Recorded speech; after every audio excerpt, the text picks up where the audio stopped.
Welcome to a special Valentine's Day episode of Bulls Without Borders.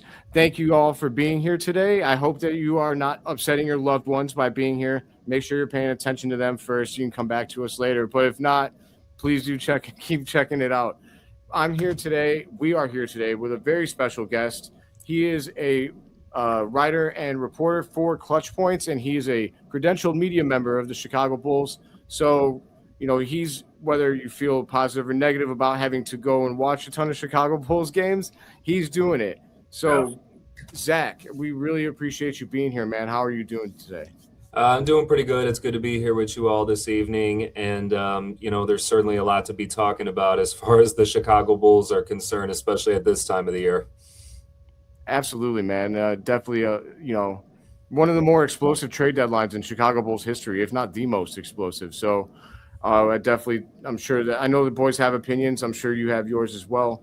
But before I launch into the discussion, I want to make sure I introduce the fellas. Troy, how are you doing today? If anyone doesn't know, Troy is the front man for the Whole Lotta Bull podcast, and he is the biggest 36ers fan that you'll ever meet in your life. Yeah. So, Troy, how are you doing today, brother? I'm doing good, mate. We got the 36ers game later tonight at 5 o'clock my time, so I'm hoping we get another dub there and cement that top spot on the ladder, hopefully. Okay. Fingers crossed. But ready to chop it up with Zach here and talk some Bulls basketball. Awesome. I'm gonna try and stay up for that one because I encourage everybody out there. I know most everybody that's tuning in is just probably an NBA fan, but the NBL is a good product. I will say you got to get a little creative to catch NBL games, but it's a lot of fun to watch. We got some great talent over here as well. Like some former NBA players, guys that you could probably consider that probably two-way players or what have you. But we've got some great talent over here. So definitely, even if it's not my 36ers, definitely check out the NBL in general. I mean, I would say, dude, the his name is escaping me, man. But your MVP, your best player, Bryce Cotton. Bryce Cotton, man, 4-time MVP, right? Five. Oh, my bad, man. I don't mean to disrespect. That dude could play. He's going for number 6 this year. He's Michael Jordan of the NBL, dude. I feel like that guy could play in the NBA. Watching him play, he's a baller, man. But that's just my opinion. Guilty. Everyone knows Guilty. He is one of the, as far as bringing people together, Guilty is that guy. He is the leader of the Chicago Bulls HQ Discord. Definitely the most popular Bulls Discord channel out there. The link is in the description. And he writes for Bulls on Tap, and his articles are fantastic. Guilty, how are you doing today, bro? Really good, really good. Speaking of that, I just want to give a shout out to my on tap guys. So shout out to Ron Luce if you're watching this. Tony Marchese, those are the front runners of on tap. My guys Samir, they write for Bulls on Tap. Bears on Tap. Q. Shout out to Alejandro, our guy Sal from Horns Over Hoops. Just the whole on tap. The whole on tap team, and shout out to Roundtable as well, Gavin. If you're watching, and shout out to you, Mike Walton, and Kevin as well. And it's just cool that we have Zachary here with us tonight. We're just starting to build that collaborative Bulls experience, and that's the biggest goal to me. And the fact that we have Zach here tonight, it just speaks to it, man. We have such a diverse community. I think this might be I just now started watching all the Bulls content out there, but I feel like it's never been this rich with the amount of people covering the team in so many different ways, and I think that we can really do something with that right now. So it's really cool to have Zach here with us tonight for sure. I agree wholeheartedly, man. Definitely, it's funny that now is the most diverse and rich time to be a fan of the Chicago Bulls from a content perspective, considering the play. But and last but not least, I've got my brother from the Six Banner podcast with me. Neil, how are you doing, bro? And for anyone that doesn't know, he's live from Ireland. It's it's midnight there right now. Yeah, it's 20 to 12. Yeah. Yeah, dedication. Dedication. Oh, hey. Hey, Spider-Man meme right now, dog. Yeah, let's go, dog. I'm just here for the free food. I don't know what's going on. Oh. It's free food? Okay, Jonathan you Kuminga. paid for it. No, I love chopping it up with you guys, and it's great to have Zach with us this evening as well. Someone who's legit, as opposed to us rabble that are just trying to make a name for ourselves in the Bulls community right now. It's great to have you here, Zach. Good to chat to you. Thank you. All right, man. So without further ado, I want to start off by throwing the ball to Guilty. Here we go. Went the other way. I thought totally screwed that up, but anyways. Sorry, cuz. That's out of bounds. It's a turnover, man. But all right, Patrick Williams. Guilty, man. Did you have any particular question for Zach or anything you wanted to talk about in general for the first topic? Yeah, I'm sorry if I'm bringing this up prematurely, but Zach just talked about how he's gonna be interviewing Matas Buzelis. So my question is, like, how do you feel about like Matas' potential? Like, where do you see him? Because I feel like the whole fan base, there's so many different opinions on him. You get some guys who say he's gonna be an all-star. You get some guys who say he could be the face of the league. Where do you stand on like Matas' play and like how his trajectory so far? Well, I think he's certainly matured or still continuing to mature from where he was last year. And, as far as being an all-star is concerned, he certainly is an all-star in the making, if not an already sure to be all-star in the near future. As far as being the face of a league, I mean, obviously, that's a pretty high bar to set, but maybe give him a few years and then see what happens. The only thing that I think that he needs to really hone in on is more so about growing more from a mature standpoint. And it's not just me saying this, but Billy Donovan has obviously said this before. There was a point at the early part of the season where, and I can even go back as far as media day at the beginning of the season. I remember I asked Matas a question right then and there about, what's his ultimate end game for this particular season. And two things stood out from that. And he said that he wanted to go for the most improved player of the year and then also to win a championship. Now, obviously, every NBA player wants to win a championship. And, as far as the Bulls go, that's neither here nor there. But as far as most improved player from an individual standpoint, he certainly can be someone who could contend for that type of accolade. And later on in the season, Billy Donovan mentioned that, I'm kind of paraphrasing what he said, but he said something to the effect of Matas isn't there yet, meaning he has potential, he has talent, he contributes a lot, especially to the offense, but he still needs to grow and he needs to mature and he needs to get into a position where he could come to terms with that. And I think the sign of a really good indication of that growth was him denying an invitation to compete in the dunk contest this weekend. He accepted the invite for the Rising Stars game, and rightfully so. And he could have gone for the dunk contest again like he did last year, but he decided to opt out of it.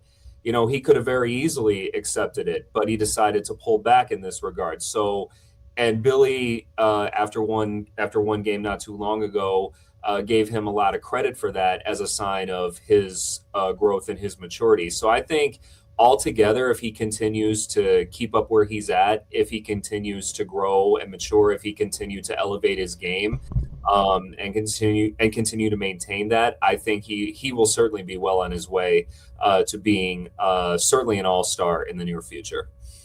Hell yeah.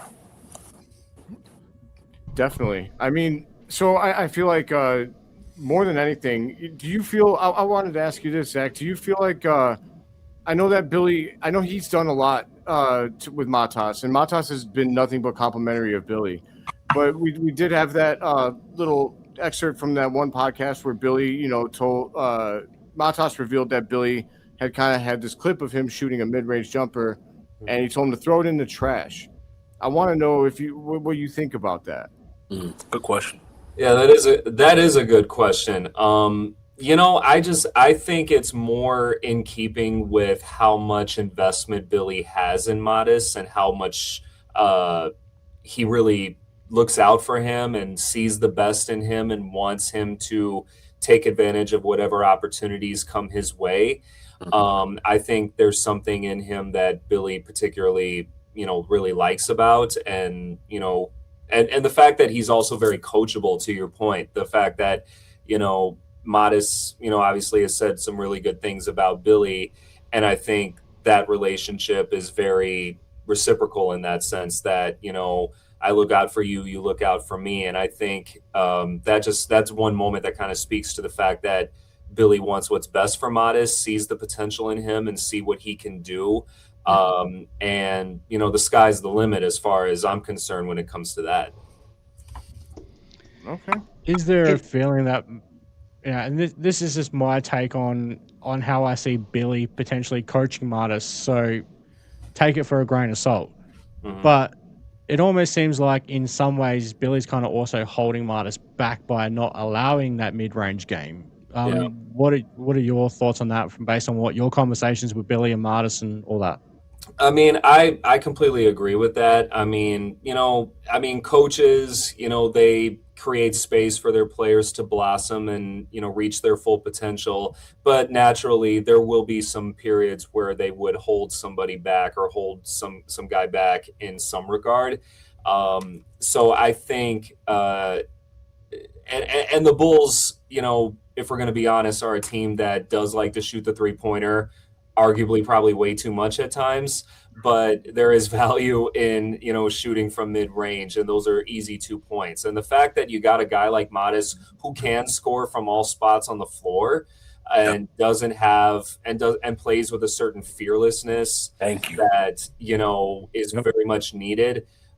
He's not, I always got the impression that Matas is a guy who's not timid in any sort of way and takes it to the hole, shoots the 3 when he feels as though it's money. And, he needs to shoot a lot more from mid-range, and he can. And so I think, Billy in that regard does need to take a step back and let him be able to shoot from that spot on the floor, because those are you have a greater chance of scoring from mid-range than you do from 3 a lot of times. I mean, those are rarity. I'm just saying. Look, the NBA, I get it. Like the 3-pointer in today's NBA was what the dunk was 30 years ago. Yes. Okay. So the 3-pointer today is what the dunk was 30 years ago. Like, we have the dunk contest this weekend. We have the 3-point contest this weekend. Unless some guy does 2 backflips up in the air and then dunks it, puts the ball between both his feet and dunks it that way, we've seen, at this point in time, we've seen pretty much every dunk there is, right?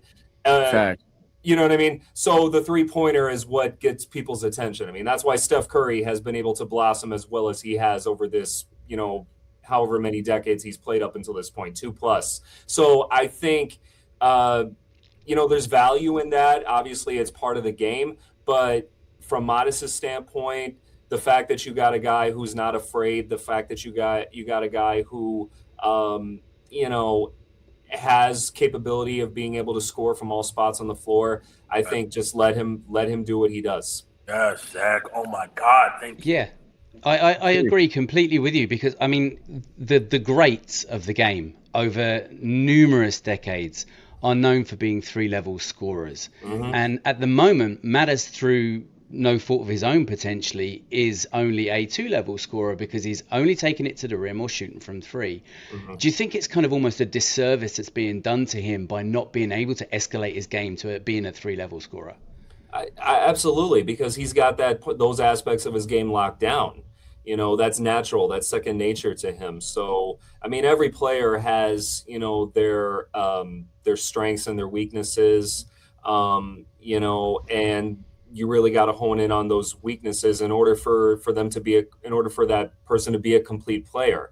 So I think, and then obviously, Matas is in a position now where he has to carry a lot more of the load, considering, what the roster looks like now after all them trades. And he is one of the few that's left standing. And so now he has to take on a lot more in order to be able to sustain what's left. And so I think for him, he needs to very much be in a position where he's given permission to to become a three-way scorer, a 3-range scorer. And I think, and one thing about Matas is that he's not afraid. I've gotten the impression from him is that he's not afraid to speak his mind and not afraid to stand on a limb, if you will, and be able to say things that come from his heart. And I would bet you deep down inside, I mean, I could certainly ask him when I interviewed him him shooting more from mid range and what he has to say about that. But I wouldn't be surprised, to say the least, if he were to say, you know what, yeah, I do need to shoot more from mid range, and I intend to do so. Absolutely. Got you, man. We got some guys in our Discord, Zach, who are going to be so happy that you just. Yeah, man, we were having this discussion today, man. It's this kid, Noah. I don't know if it's a kid, actually, but it's a guy in there, Noah. And the Matas mid-range debacle has been like a hot topic amongst the fans, but especially in the Discord, because I agree wholeheartedly with you on just being a 3-level scorer. Like, you don't want to limit a guy. Like, I never want to impose limits on anyone, especially when there's someone as young as Matas is and with the tenacity and the drive that he has. I told the guys earlier, when Joakim Noah came to visit the team, we know how Joakim was. We know the fire he played with, and he asked the staff, hey, is there any player on this team now that you guys got to kind of kick out of the gym or who are like crazy about growth? And they said, without a doubt, they said Matas. And so we were talking about it earlier, and, you get some guys who are saying they agree with Billy limiting the mid-range because they feel like, well, if Matas isn't a good mid-range shooter as is, you're wasting his development time by making him do something he's not good at. But on the flip side, to me, well, that may be true for some players with Matas, it's not. Like the kid is hungry about growth. You can see it before he even says a word about it himself. Like, he's going to improve his game. He's already improved the little things from last year to this year to me. People get so caught up in the stats, they don't see like how much more he's driving to the lane, how he's trying to initiate contact, how he's just taking the initiative on offense in general now. It shows his mindset. So when you get a player like that, you never want to tell him and limit him and tell him the stuff that he can't do.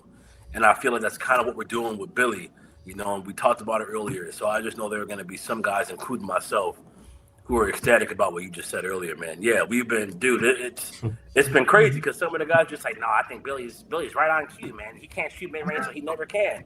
But it's like, how do you know what you can do if you never try? I mean, Michael Jordan said he missed 100 game winners before he made his first one. You know what I mean? So it's just like you don't know what you can do until you keep getting after it. And they say, well, he's not good at it, but you don't get better at something until you keep doing it. Like, how are we going to limit people? But I don't know. I'm ranting. I'm just so happy you said what you said, Zach. You just made my night, man. Well, I appreciate it. I can sleep well. I can sleep well tonight knowing that. But the only the analogy that I could come up with, and obviously there are obvious differences. Basketball and football, there's obvious differences in terms of play and whatnot. But back in the day when John Elway, for example, was starting to hit his stride with the Denver Broncos, he was under the thumb of Dan Reeves, who was the head coach, and Dan Reeves wouldn't use him at certain points of critical games, or would he was really underappreciated and underutilized. And it wasn't until, you had Mike Shanahan come in as the head coach, previously as the offensive coordinator, but then after Dan Reeves left, Shanahan comes in and is the head coach of the Broncos just right around the time when they started to pick up more and more in the playoffs in the mid-90s.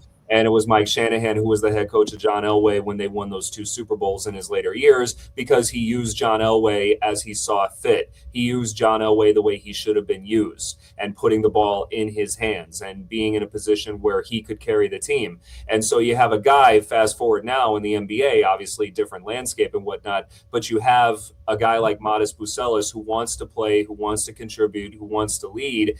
And you got a guy in Billy Donovan who sees that. The difference between him and Dan Reeves was that, Dan Reeves really didn't care a whole lot about John Elway and didn't really appreciate John Elway. But exactly. So you got a guy like Billy Donovan who at least recognizes what the potential in what Matas has, sees it, but is holding him back at least in this one area. So, but what can rectify that is the fact that you got a guy in Matas who's coachable, and I think once you fix that, then as I said before, the sky's the limit as far as Matas is concerned. Absolutely, man. I love everything you just said, man. To switch gears a little bit here, I wanted to talk about the new additions. I know that one of the things when you and I were talking before we nailed down the date and the time and everything was, that we really wanted to talk deadline. And so here we are after the deadline, and I think 6 trades later? I believe. Seven. So sixth Seven. grade? Seven. 7. Jesus. I guess I'll start off by asking, what was your favorite trade and what was your least favorite trade? And we'll try and get around to, I guess, all of the new additions. But just starting off with that, I'd like to know. I have to have a favorite trade. It's hard to You choose don't have a to like favorite. any of them. I don't know. I got to be honest. I'm not really sure as far as like if I have a favorite trade at this point in time. But if I did have to pick one, I would probably say Colin Sexton, just because I like. Mhm. Because so far, I do like his energy. I do like his Yes. poise. I do like his ability to score. I feel like he's a guy who brings a fieriness and a feistiness that they need. And obviously, we know that the Bulls are very saturated with guards at this point in time. I mean, it speaks for itself. The proof is in the pudding. But I do like him as far as the fact that he sort of complements a guy like Matas, or at least complements what certain aspects of Kobe White's game and certainly aspects of Ayu Dosunmu's game. As far as him being willing to go to the basket, shoot from all spots on the floor, play with a certain level of tenaciousness, and that's certainly needed at this point in time. So if I had to choose one, I would probably be that. Okay. So Colin just needs to remember that rings have feelings too. Fair enough. That's fair. That's fair. So then it sounds like it might be. Is it hard to pick a least favorite then? It truthfully is at this point in time. I mean, there's no, out of all of them, I mean, there's not one guy that really stands out. I mean, time will tell. I mean, it's only a few games in, and time will tell, and the guys and that team is still trying to gel and trying to adjust and trying to get a feel for one another. I mean, Billy even mentioned that.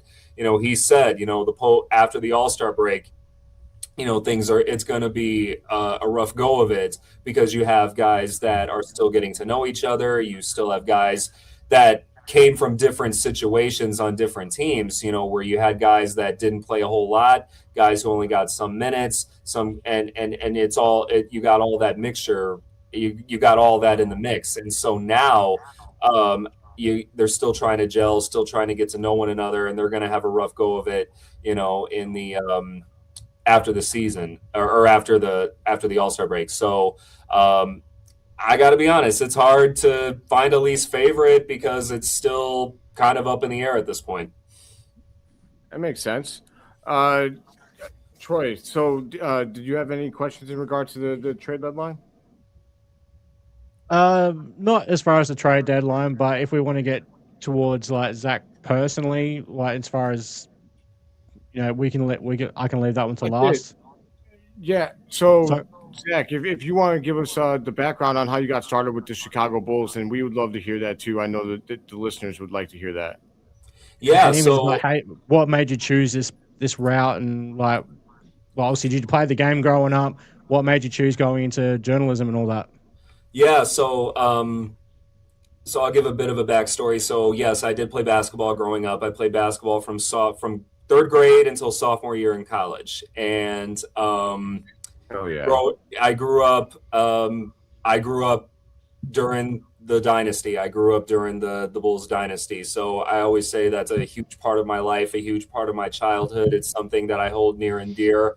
Like with Michael Jordan or Scottie Pippen or Dennis Rodman and Horace Grant, all these guys, like I don't really call them necessarily always by their name. I call them Uncle Michael, Uncle Scotty, Uncle Horace, Uncle Dennis, because they were a huge part of my life. I don't remember my life without them in it. And certainly Michael Jordan, I don't know one period of my life with him not in it in some capacity. So like I remember being at my grandmother's house in Stager, Illinois, watching the flu game, so-called flu game. It was really, it was really right. fascinating, but yeah, doggy pizza.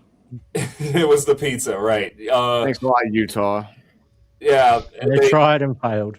You tried and failed, and you deliver a pizza at 3 o'clock. 5 guys delivering a pizza at 3 o'clock in the morning in Utah, but or even it was earlier than that. But It could have been a still, lot worse when you hear that, man. It could have been it could have been a five lot guys at your worse. door at 3 a.m. So thank God it was just pizza.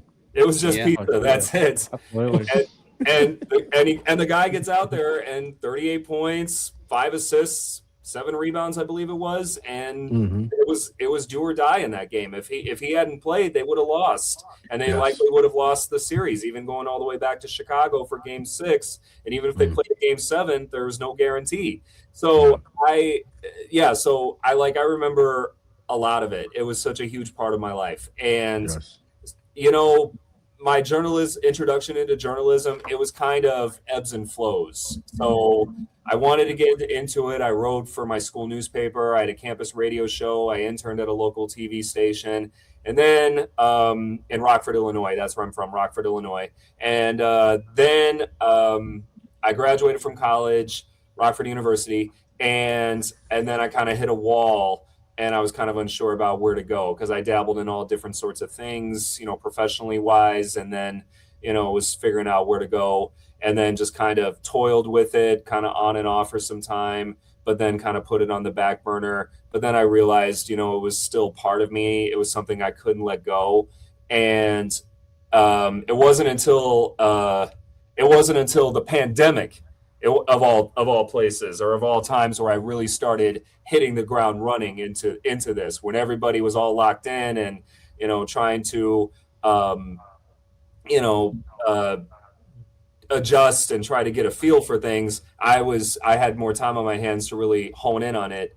Then one thing led to another, and then I started writing for different publications, became a beat writer for SB Nation, which I still do, also covering women's basketball. So I cover the Chicago Sky, I cover University of Iowa. So I got a chance to cover and interview Caitlin Clark. Oh, that's so cool, man. Awesome. Yeah. And I've also gotten to interview Angel Reese too. And Nice.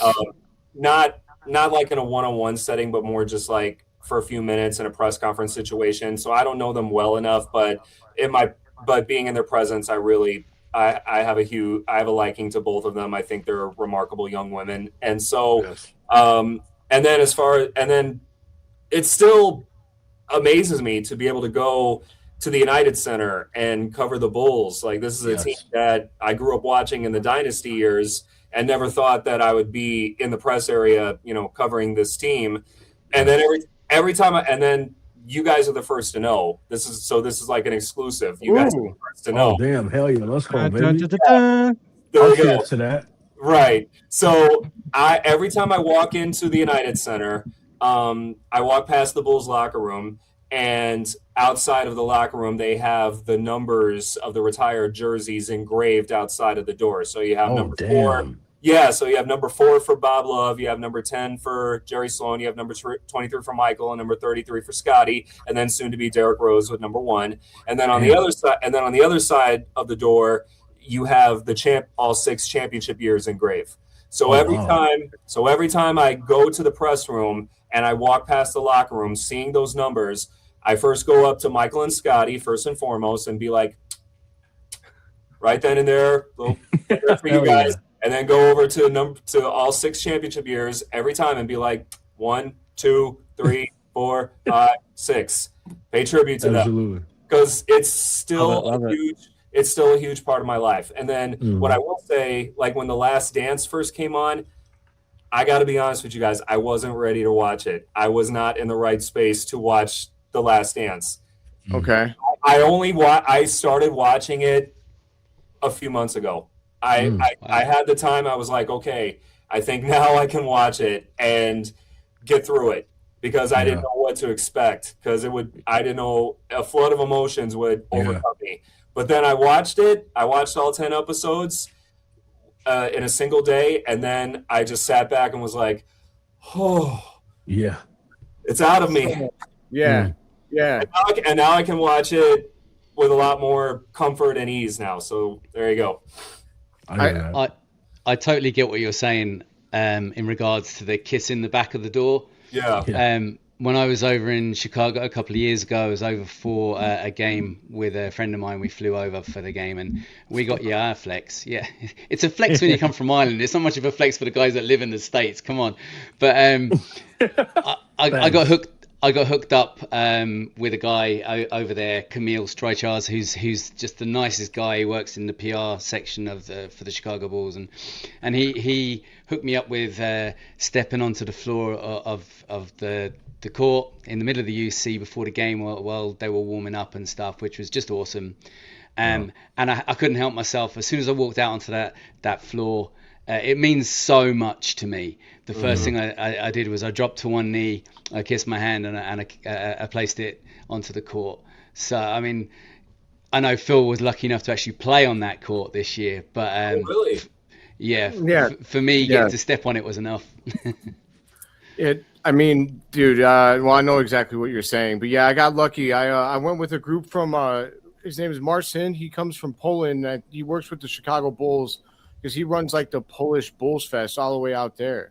And so he was bringing a group in from Poland, and they had gotten a ton of seats. And when working with the Bulls, like part of their experience was that they were going to get to play on the United Center floor earlier that day. And then, then we had to leave, and then we got to come back in early to watch the Bulls play, and we were able to like walk up to like the first row and watch them warm up pretty early. So he didn't sell out all of his tickets. So he went to Twitter and was like, hey, I got all these tickets. Does someone want to go to this game?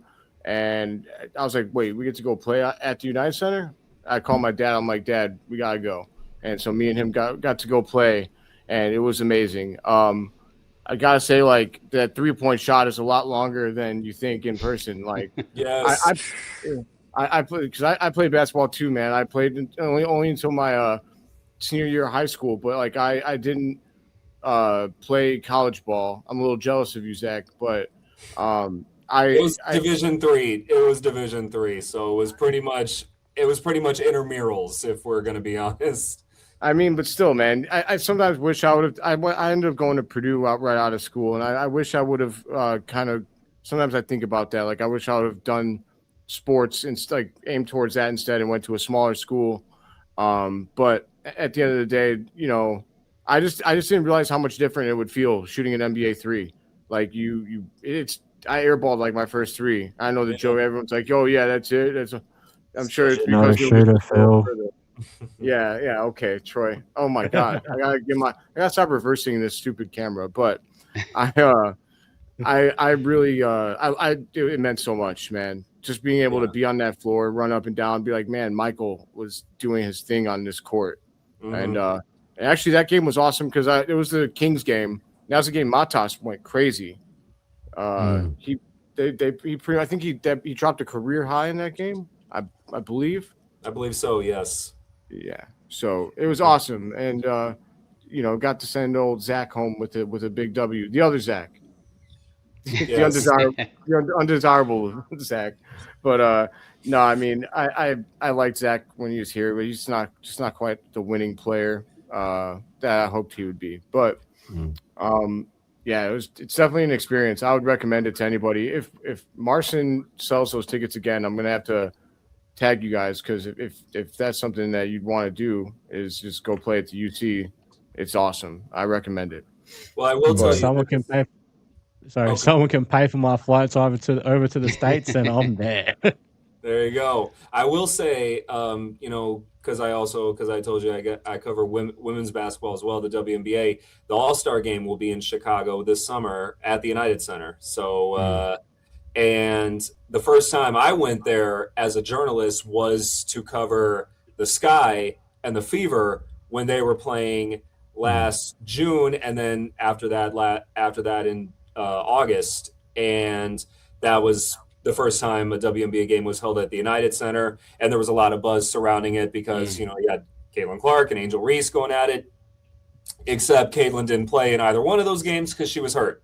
So, but the crowds came out, the people showed out, and it was a great turnout, and that was my first time being there in the context of journalism, was to sit in the bleacher seats on the 7th on the 7th floor, just looking over, and you see the floor just kind of hovering over, and you're just at eye level with the scoreboard. So it's a great view.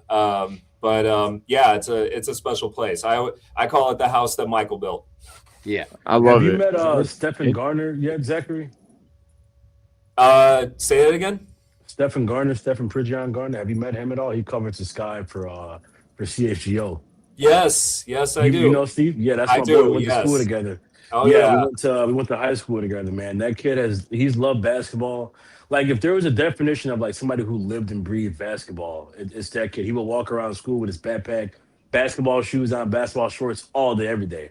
So it's so cool. Really? See, that's my boy. It's so, like, we used to call him CP3 back in the day when he reminded me so much of CP. That was his favorite player.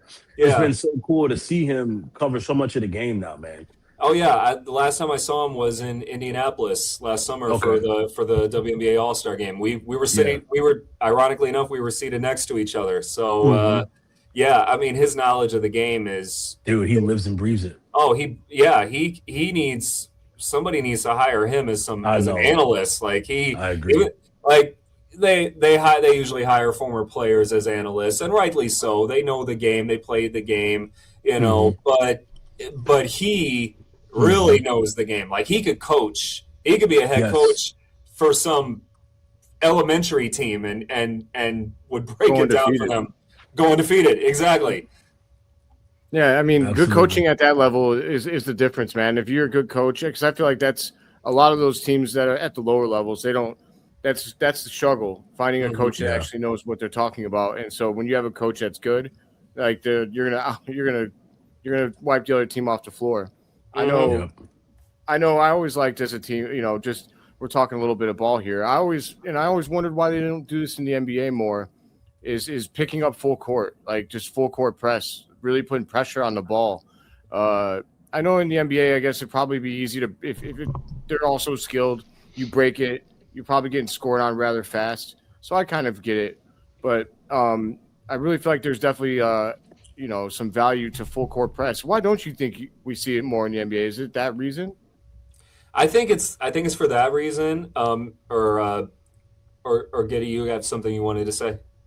Yeah, I gotta bow out. I'm getting over here. I'm getting some daggers from my girl. We got to go to dinner. But okay. Yeah, no, I had a great time tonight, Zach. I wish I could stay on longer, man. You really love ball too. It's good to see. Good to see you too. Hopefully we can get you on again too. Yeah, it's good to see you, man. All right, definitely. Boys. Have a good one, and be sure to pay. Absolutely. Later, guys. Have a good night, guys. All right. See you, Guilty. Take care, Guilty. Brother. All right, boys. Yeah. To answer the question, I think that is a reason. That could certainly be a reason. And I think during the regular season, I think it probably speaks more existentially to sort of how in the NBA they don't really take the regular season seriously as much as they used to. Whereas if you were to be in a playoff situation or a must-win situation, then you'll see them running the full court press, but not. And usually, you run it at the beginning of the game to kind of set the tone. To really have the upper hand as far as, getting greater possession of the ball, taking more shots, all that sort of stuff, being control of the pace of the game. And then obviously, if it's a must-win situation at the end where, it could go either way, then you utilize it. But then in between that, you don't really see it being executed as much as it should be, because there is a certain excitement and thrill that comes along with it. And then there's also a sense of, we want to win and we want to control the game throughout. And so I think it's for that reason that you just mentioned. But, I think it's also just because, it depends. Like, if it's just some regular season game that, it doesn't really get a whole lot of attention, then who's going to pay attention to it? Certainly it's not going to be the case in the All-Star game this weekend.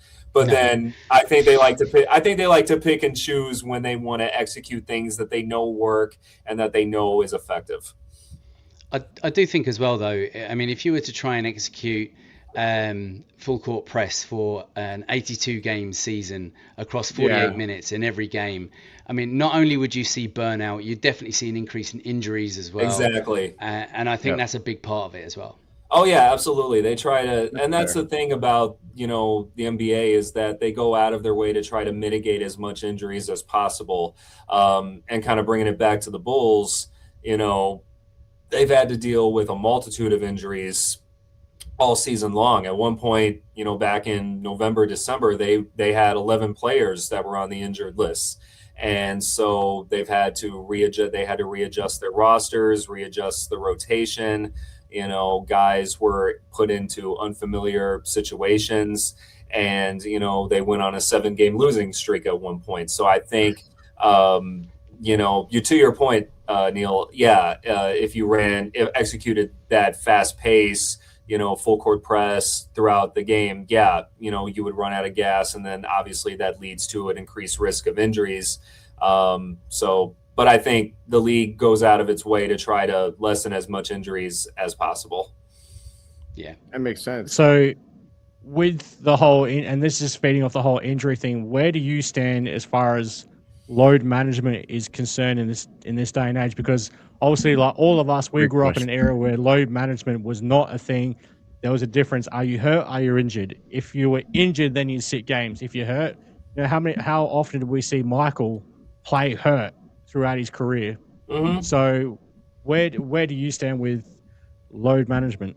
Not a fan at all. I think it's a disgrace to the game, frankly, especially, the obvious example, the classic example that I could think of was last year during the All-Star game when LeBron James decided not to play. Last minute decided not to play.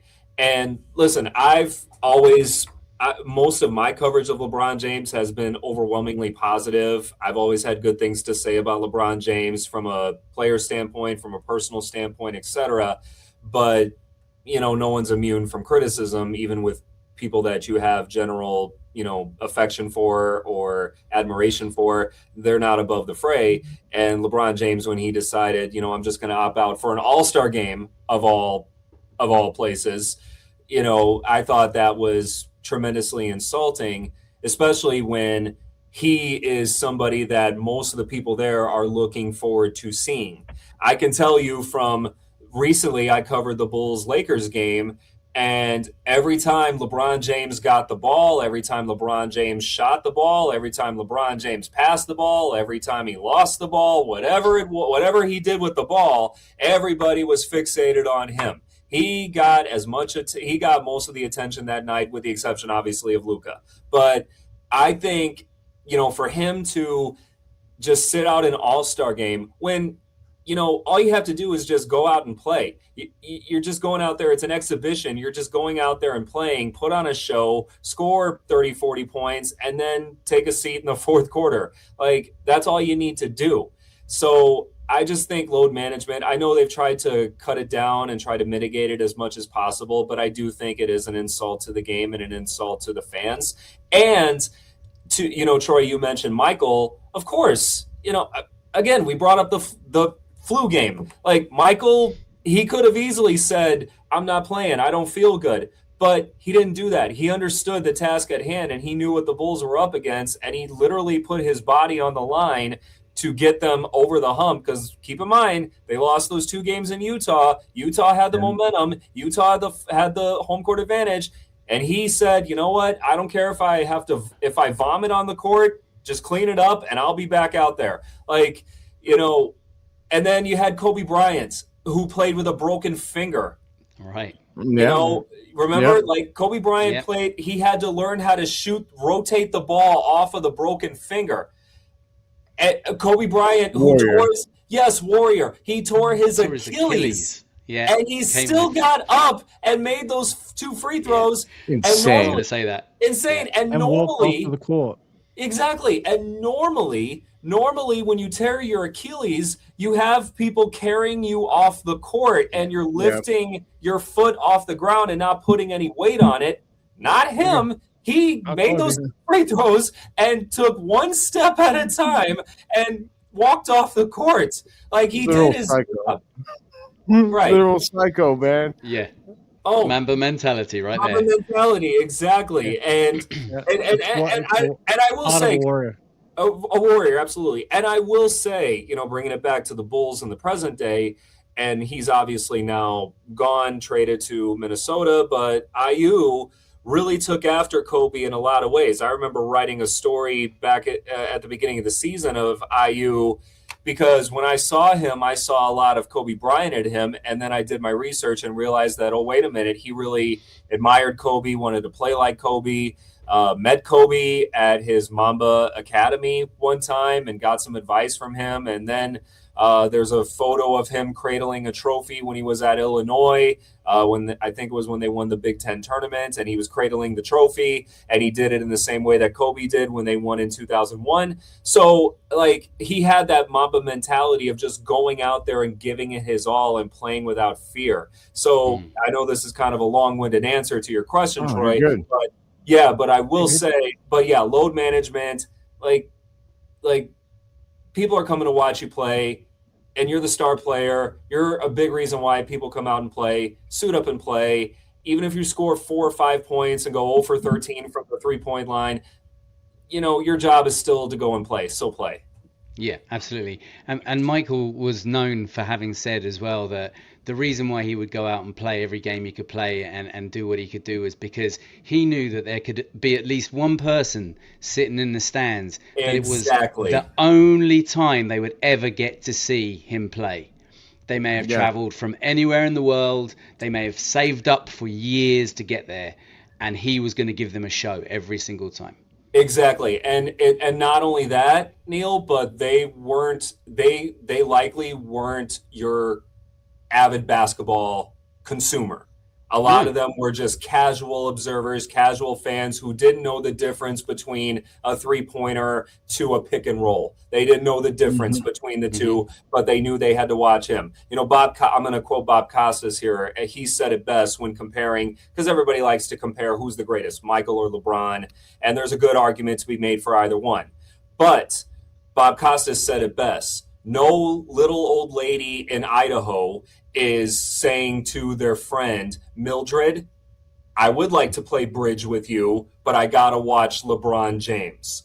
But they will say that they will skip out on bridge for one night to watch Michael Jordan, right? Because Michael Jordan was the whole package. LeBron James is good in a lot of areas, and I would argue is better than MJ in certain areas as well. But the complete package, if you had the complete package of talent, poise, charisma, star power, magnetism, that was all Michael Jordan. So because of that, and again, like we always go down a rabbit hole when we have these GOAT debates because everyone has a different answer and nobody's going to be conclusive on everything. And that's what makes it a lot of fun. But from my vantage point, and this really ties into load management as well, Michael Jordan knew he could be on his worst day possible, i.e. Game 5 against Utah with food poisoning, and still go out and give his best performance. Yeah. Man, I love everything that you just said so much, Zach. It's great to hear. Breath of fresh air. And I just, more than anything, I think it's just bad for the game. Like, you're not going to grow the game when guys are sitting out as much as they sit out. And it's just, to me, with modern medicine being as strong as it is, like, those guys also were, like, people don't think about the travel. They were flying, like, out, not nearly as comfortable of travel as what the players of today have, right? Right. So, all in all, it just makes no sense. They got like private jets and stuff now. I will give you guys some advice, some encouragement on something that you guys should watch in your spare time. It's on Prime right now. That kind of circles back to where things are today as far as the NBA is concerned, playing wise, everything else. There's the new docuseries Soul Power that is on Prime right now that talks about the history of the ABA, the American Basketball Association, from the late 60s to the early to mid 1970s. I just did a story about that. I interviewed one of my greatest inspirations in journalism and writing, Nelson George, who wrote a book about basketball and the ABA. He's also done work around hip hop and soul music, etc. And the ABA really set the tone for what the NBA does today. That's why we have the dunk contest. That's why we have the 3-point contest. That's why we have the 3-point shot, because they introduced it. You know, it wasn't Steph Curry and the Golden State Warriors. It was, you know, the New York Nets. It was the Kentucky Colonels, right? It was all of these teams. That sounds funny for some Right. reason.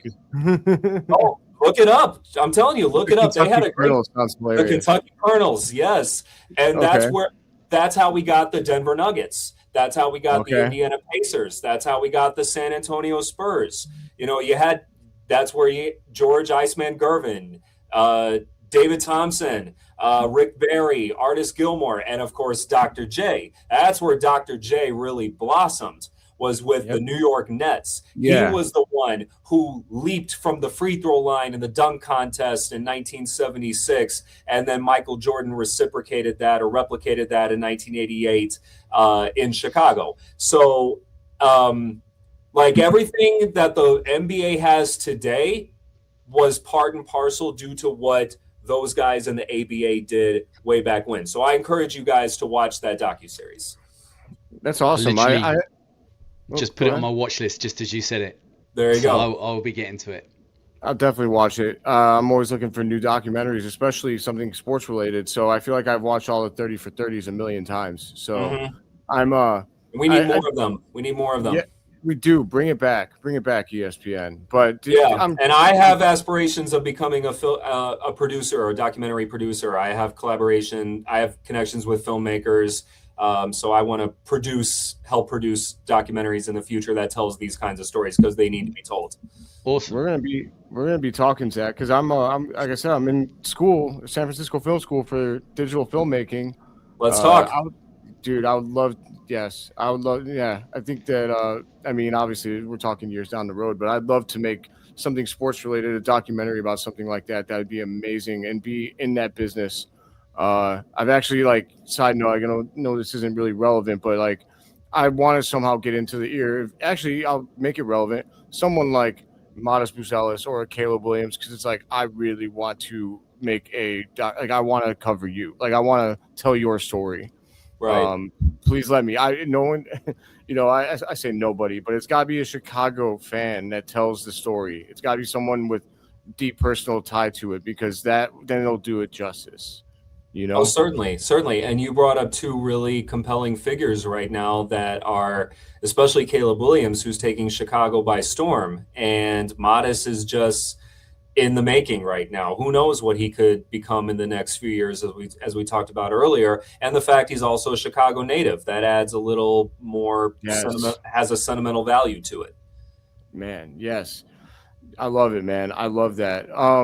So I wanted to bring up another topic. I know we're getting a little bit towards the end of our time here, but I wanted to bring up one last topic that I think is a little bit, I mean, I guess it's not divisive when it comes to the general population, but divisive online, divisive on social media, which, shocker, everything's divisive on social media. But with that being said, I wanted to ask you about Yuki Kawamura. I wanted to talk about whether or not you feel that he is, a lot of people, his detractors, really just go straight to the height. He's 5'7", defensive liability. You can't have him on the court.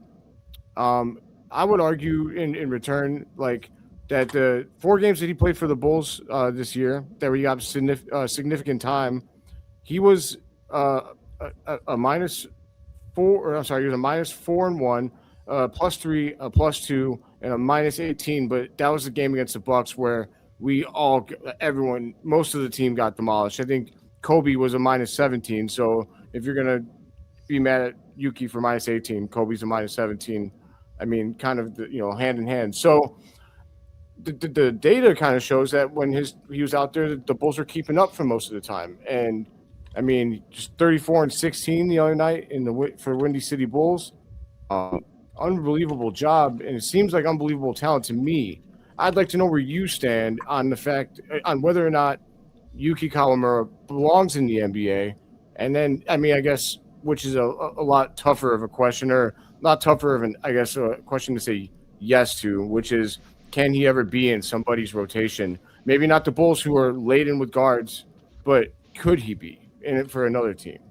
I think he could be. He certainly is one of those guys that has potential and has had his fair share of modest successes at certain points in time. I mean, obviously last summer during the summer league, I mean, he averaged 10 points a game and obviously showed some flashes of capability. I mean, yeah, he is 5'7", and certainly that does work against him in certain and obvious regards, but I think he overcompensates with that with his trying to remember what it was, but his heart over height mentality, which is very unique to him. So I think for him, it's not so much about, it's more so about him trying to go out and play the game and contribute. And, he obviously has flashes of potential and success as a playmaker. He has great vision of the court. He obviously, as you mentioned, with his size and, being a liability on defense. Yeah, that is obvious, but he overcompensates for it. He plays with a certain ferociousness and tenacity, and he can obviously be very disruptive when it comes to forcing opponents to turn the ball over, that sort of thing, which is what Trey Jones does, when he's healthy, which is what Isaac Okoro does. And that's what they were brought in for, because they were those disruptors in terms of on-ball defense. And so Yuki fits into that realm, I think. But again, he's someone who does need development. He does need to grow at time. He does need to grow. Obviously, this past fall or winter or towards the end of the year, he had that blood clot. So obviously, that's a concern, and injuries are always a concern no matter what. But I think, give him the right time. I mean, with the Windy City Bulls, he's sort of getting back into the fold. So I think if you just give him some more time to grow, maybe not throw him back out there right away. I mean, I know fans certainly want him back out there, especially considering with what the Bulls got at this point. But I do think he does need more time to develop, more time to hone his skills. And then the last thing I'll say to that is, maybe the Bulls aren't the right place for him. Maybe he does need to go somewhere else. Maybe there is another team that could, snatch him up and then really put his development to practice and put it to good works. Because the Bulls got too many guards at this point in time, so maybe he should go someplace else. Where that'll be, I don't know, but that's just me. Understood. Neil, before you give your opinion on the if that's what you're going to talk about, I wanted to quickly just play this for the people. I grabbed it. I didn't take the audio out, but I'm going to take the risk. I think we'll be okay. 6'10", Coleman Hawkins shifts it into overdrive. Brown comes over to help, so he's got the two big guys there, throws it over his shoulder to a cutting Justin Jackson. That is just unbelievable. He and Mac. I mean, just, my God, the vision on that is unfreaking real, man. There's very few guys in the NBA that can make that pass. But... Neil, what were you going to say, man? I didn't say what just happened because I just had a black screen. It didn't play for you? It's my It didn't play for me, but it's all good. It's all good. Don't. Yeah, it played for me anyway. It's on my ex, Troy. I think you've seen it. I posted it in our group chat. But go ahead, Neil. Yeah, he's just like incredibly exciting to watch play. He's certainly an entertaining player. It's not as simple as just moving the rock. It's the way that he does it. It's his court vision, like we saw just there in that play. He's exciting, and when you see it coming from somebody who looks like he shouldn't even be on the court with the rest of these man mountains, it makes it even more exciting and enjoyable to watch. I absolutely love Yuki. I love watching him play. I do agree that maybe Chicago's not the right fit for him, even though that hurts my heart a little. But I love the way he plays. He has an element of Jason Williams about the way that he passes the ball around the court. And his court vision, White Chocolate, who we were talking about earlier on, is actually playing in the celebrity game. And it's really exciting to watch. But unfortunately, I think when you've got your full rotation out there, whatever the Bulls land on as a full rotation at the end of this season, he probably doesn't see much court time and doesn't have a place. And that's unfortunate. It doesn't mean that he's stuck and destined to forever be in the G League. All you need to look back as one of my childhood heroes that wasn't a Bull was Muggsy Bogues, and the way he carved out a role for himself within the NBA through his tenacious defense and his ability to play amongst the forest around him. And I always believe if Muggsy Bogues could do it, then someone like Yuki has a chance. Yeah, and Neil, you just hit the nail on the head there, man. Like, I was going to bring up Muggsy Bogues as well, but Spud Webb as well. If these guys can be, Muggsy at 5'3", Spud was at 5'4", I think Yuki at 5'7" is going to be perfectly okay. And then just to add to that as well, we talk about the fighting the guys. It's not about the size of the dog in the fight; it's the size of the fight in the dog. Mm-hmm. So and Yuki, he's got that fight in him. So no. And it also goes to show how intelligent he is, because he was anticipating the play right then and there. He knew those two guys were going to surround him and trap him for obvious reasons, and then force him to turn the ball over. But then he saw his man. He anticipated it coming right away. That very much explains as to why that play ran so well and why it was able to work, because he saw it coming. He could feel it. And that's the thing. And that's the thing about basketball. It's obviously an improvisational game. It has its structure. It has its way of, certain things that you should do. But that's where that improvisational aspect comes into play. And the worst thing that a basketball player can do is really, when you're out on the floor, you can't keep thinking necessarily all the time. You can't, stop and think. You have to feel, and you have to anticipate what's coming at you, what's behind you, what's to your side. And that's what made the triangle offense so effective, during the heyday of the Bulls dynasty, was because it was about maximizing those options and knowing where guys are going to, set up, knowing where guys are going to be at, moving without the ball. And in this case with Yuki, he saw those two big guys coming, knew what to expect. And just at the right time, before they started to really crowd around him and hover around him, he saw his man coming and just behind the back, and the rest speaks for itself. Yeah. Yeah, absolutely. The triangle offense was such a reactionary offense style. And you can run plays all you like and think about how you got to run plays, but you got to react to what the defense is giving you as well. So while the offense that you're trying to run may want to try and present this option, well, the defense is not going to give you that. So you got to react a different way and create something else. That's basketball. And that's the beauty of basketball. It's not that important as to who has the ball to begin. It's about who has the ball and who finishes. And it's also about being able to, and that's where moving without the ball becomes so effective. Because I've seen games where, guys are just standing around, even, some Bulls games recently where they don't move. Yeah, they don't move on the perimeter. They're not cutting. They're not set. They're not on the blocks. They're not in the corner. They're just standing around. That's why moving without the ball is so vital to an offense for an offense to execute well, and Yuki did just that. Yeah, absolutely. Yep, Yuki's that kind of player, and Josh Giddey as well. Very much without the ball, that these guys are going to find you. Very much so. I love it. I love giving Josh some credit. I know. I don't know if you see that back there, Zach, but that's his Australian Boomers jersey. I know when I was at the game, that Kings game, I was in the third row when he was warming up, and I just was standing up with that on, and I was just he actually caught me, and he's he threw me a thumbs up. I'm like, hell yeah! But I love. Shout out to the guy who cut there too. I'm not sure if that was why. I don't know.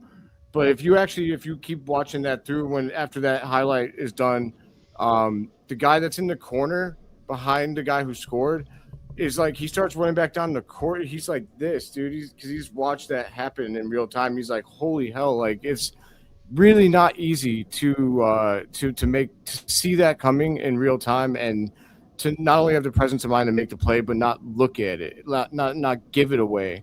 To really, I'm gonna make this pass, but I'm also gonna look over to the left and completely, no look this thing. It's a special play. It really is. Yep. So Hey, I love it. just quickly, if I can, sorry, Phil. Yeah, no. Because I forgot to mention this in our live stream. Did you guys catch Lockie Albrick's dunk yesterday? Posterized 2 players. Oof.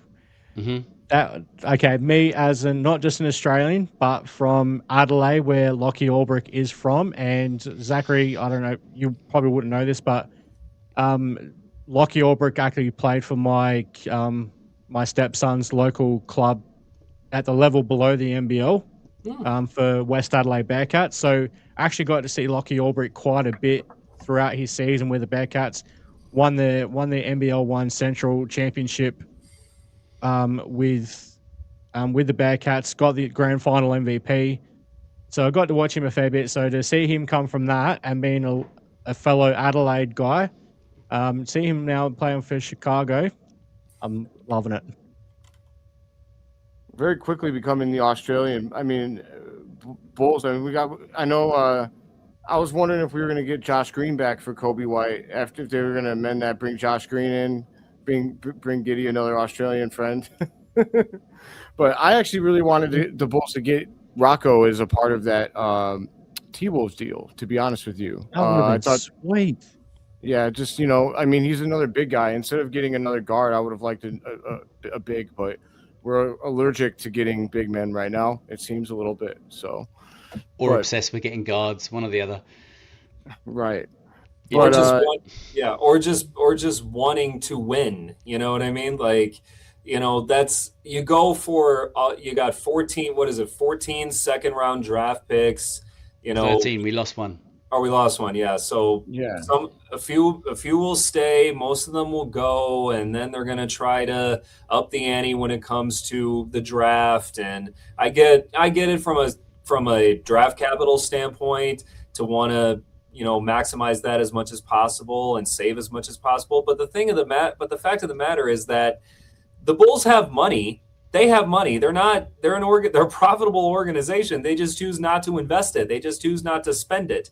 And, it's like you get all these second round picks and you get all these guys that, on paper, they have great numbers. They're, they have certain strengths in certain areas and whatnot. But where do you go from here?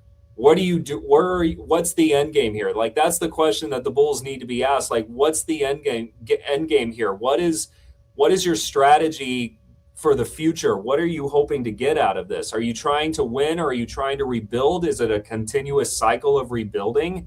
So, so many questions to be asked, but, they're reluctant. They've always been very reluctant to sort of, answer that. Yeah, AK is honestly one of the worst public speakers in Chicago sports history. It's unfortunate. Like, I'll be honest. So, like, I'm less of a. I don't want to say I'm an apologist, but I think that there are some good things he's done. Like, there are. People say that like Matas was given to him. Okay, that's fact. That's true. He shouldn't have fell that low. But 10 other GMs passed on him, and AK didn't. So I think, I think the Josh Giddey trade was, a lot of people killed him for not getting a first rounder. I think if Sam Presti is as good as everyone says he is, he probably knew that Josh Giddey was fair value for Alex Caruso. I like to just try and focus on that. He's also done some good, but that being said, he can't talk. And yes, this trade deadline left a lot of questions. We thought, me and Neil did an episode of the Sixth Banner hours before the IO trade, and we thought, hey, there's got to be another move coming here, a big move. There's got to be something coming, and it just.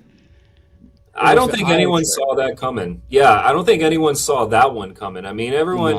Most people expected Kobe to be traded. Like, that was certainly bound to happen. You can't have all that chatter in the months ahead and then have it not follow through.